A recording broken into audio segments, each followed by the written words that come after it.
Hello and welcome. My name is Angie Holden and I'm the blogger behind the Country Chic Cottage. Today we're going to do an amazing embossed HTV technique that I really think you're going to love. So I first saw this at the Siser booth at Printing United. I did a YouTube short on it. Everyone really loved it and was like, I have to make a full video on it. And of course, I had to test all kinds of other materials to see if I could get that embossed effect. So we're gonna go through those.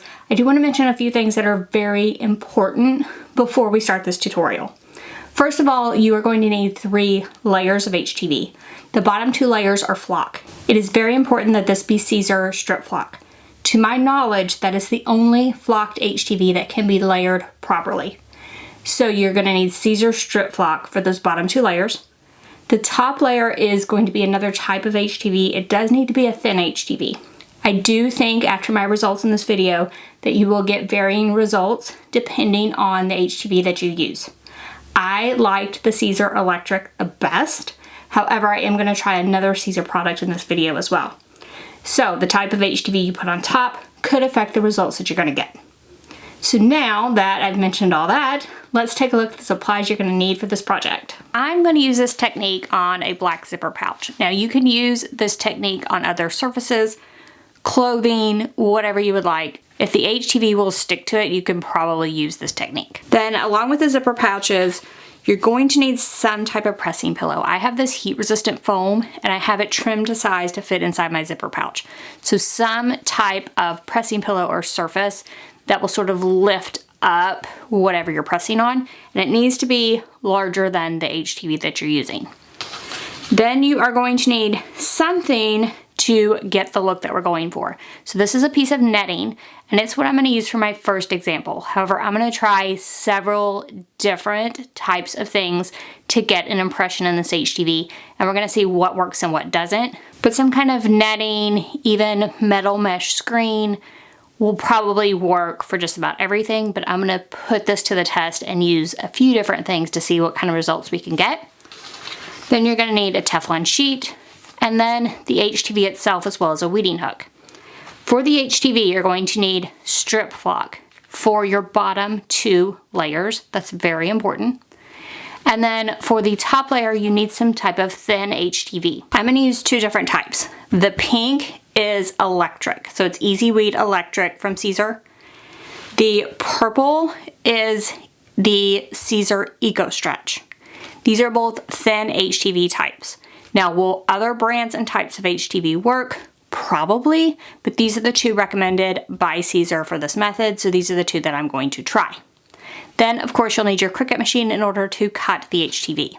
So let's head to Cricut Design Space first and take a look at designing these projects. I'm just going to use a font to design these, and that way you can design whatever you would like for zipper pouches or whatever project you want to try this on. So let's take a look at that process. Let's create the designs within Cricut Design Space, and I'm just going to use text for these designs. So we're going to hit New Project. Then I'm going to do Text, and I'm going to type the text that I want to see. Now I am going to use a font that I downloaded, and I will link to this font in the description below this video. So it's called AB School Varsity. I'm going to size this to be around 5 inches. And while I really do love this font, I do want to remove this outside edge portion. In order to do that, I am going to weld the entire thing. Then I can contour. And I can contour out some of these lines. So the outside lines, for instance, I could remove those cuts. I had to play around with it a little bit, but now I have just the word stuff without those outside edges. Now this is perfect for the top layer, but this process requires 3 layers. For my other 2 layers, just for the look, I want them to be slightly larger. So what I'm going to do is do an offset, and I'm going to go with a 0.06 offset, and I am going to go with square corners and not round, and click apply. So that offset, I want to make it white. The HTV layer itself, I'm going to use a combination of pink and purple depending on the HTV that I'm using. And the offset itself, I do want to duplicate that layer. So we'll need 2 layers of the offset layer, 1 layer of the HTV layer. And I'm going to repeat this process for all of the words that I want to use for my projects that I'm going to do today. This will be the first project, but I do want to do several examples for you. So now I have all of my pouches designed. And I will say that the contouring got easier with each one I did. So just play around with it the first time and then you'll get the hang of removing the contours to get this look. Now I have several different pouches worth and a few different colors so I can use a few different types of HTV. Then just pick the machine that you're going to use and click make. We're going to cut this on a mat and click confirm. The white layer will be the flock, and then the pink and the purple will be the two different types of HTV. For pink, I'm using the Easy Weed Electric, and for purple, I'm using Easy Weed Eco Stretch. Now both of those can be cut on the everyday iron-on setting. Generally the Stripflock can be cut with the everyday iron-on setting as well, but we'll take a look at that and change it as needed. Now the only thing about the way that Cricut is laying this out is I'm not sure that I'm going to be able to cut in between these. So you can move these things around on the mat before you go to cut. And I'm just going to separate the words just a little more. Also, when you are doing iron-on, you want to mirror all of your mats, and that includes the Stripflock layers as well as the HTV layers. Then we'll click continue and go ahead and hook this up to our Cricut machine and cut all of our layers. Add your material to the Cricut mat, and you do want it shiny side down. I often use a brayer just to make sure it's stuck really well on the mat. Now you can cut these materials with any Cricut machine with the fine point blade. I am using the Explorer 3 for this project. We'll go ahead and load the material and then just press go to cut.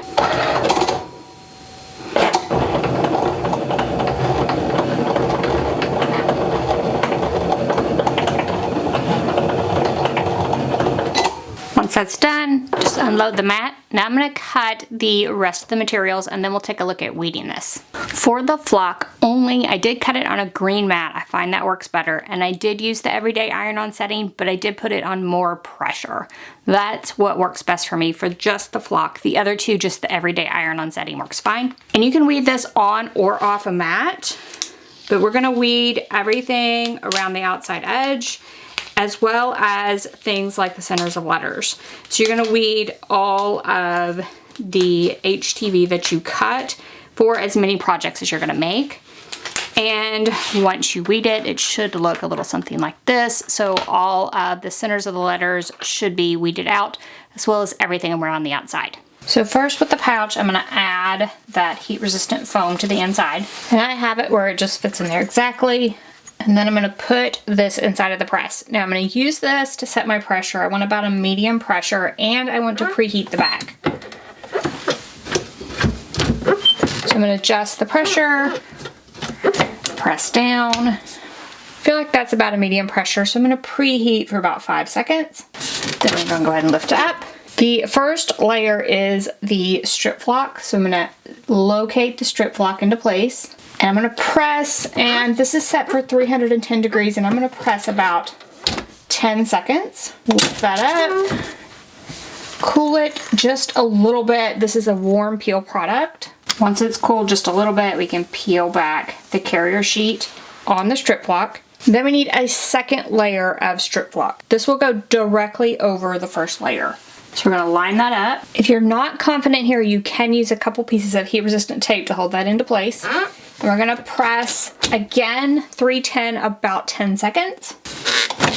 Lift that up. Again, this is a warm peel product. Sticking the product on top of itself usually works really, really well. So it'll probably peel back fairly quickly. Let's go ahead and peel that back. Then the top layer is going to be your HTV. For this first one, I'm using electric. So I'm going to go ahead and line that up over the top. Again, you can use some heat-resistant tape if you need to. For this press, everything's covered by the carrier sheet of my HTV, so we're fine. We're going to press this, same pressure, about 310 degrees, and we'll do about 10 seconds again. And then that's a warm peel. You can probably just peel that right back. And now for the fun part. We're going to lay down whatever is going to make your pattern. So in this case, I have that mesh. Then we want to protect everything. So we're going to lay down a Teflon sheet in my case.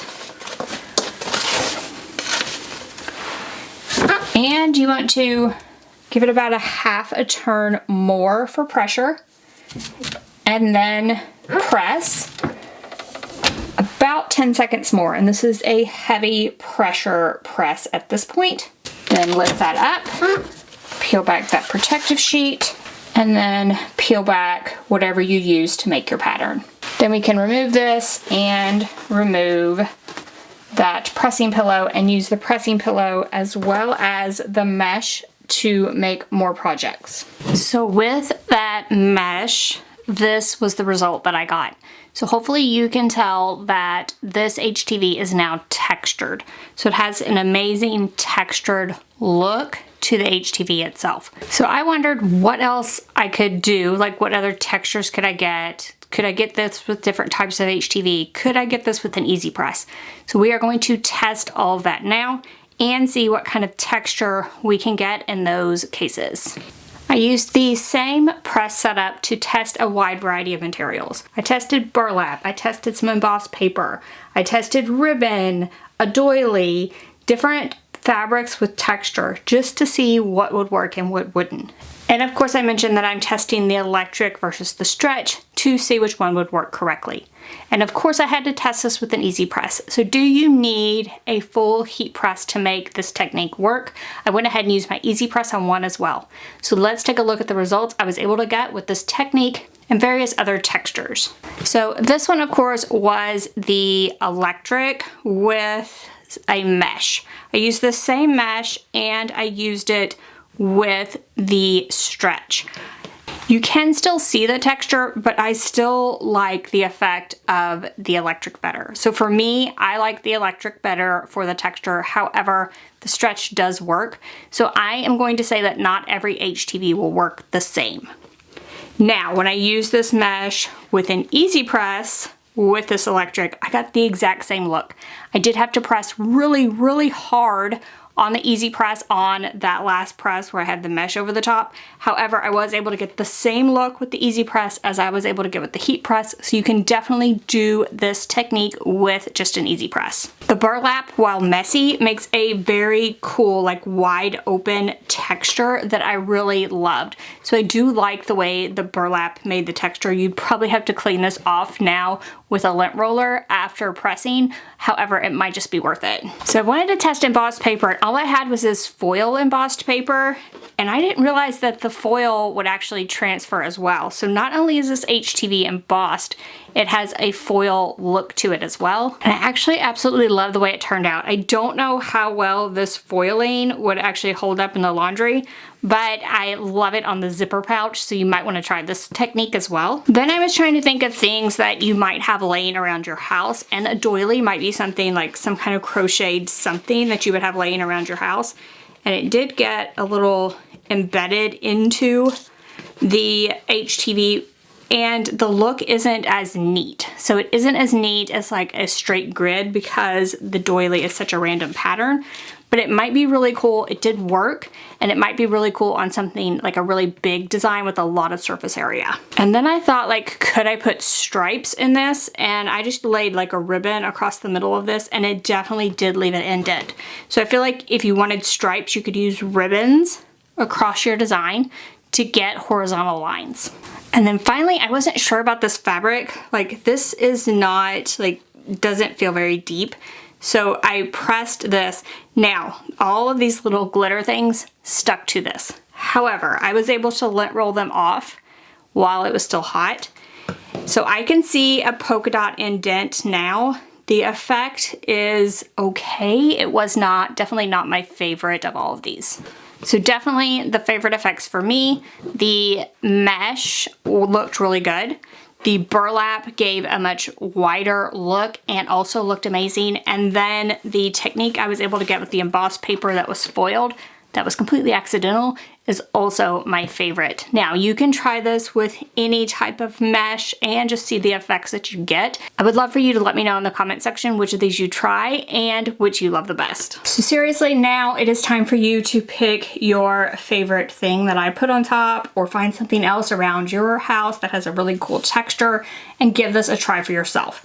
Now, I saw shirts at Printing United that Siser had made with this technique, so it will go through the laundry.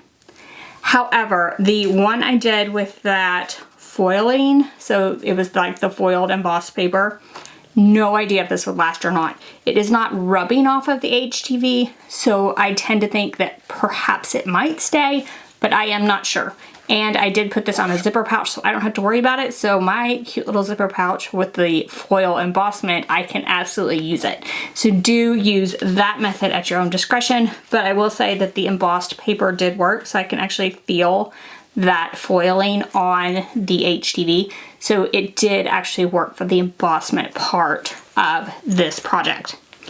Now, all you have to do, seriously, is pick up the HTV products, pick your surface, and then experiment with things around your home. Like you saw, I just went around like doilies. I saw I had like a burlap table runner.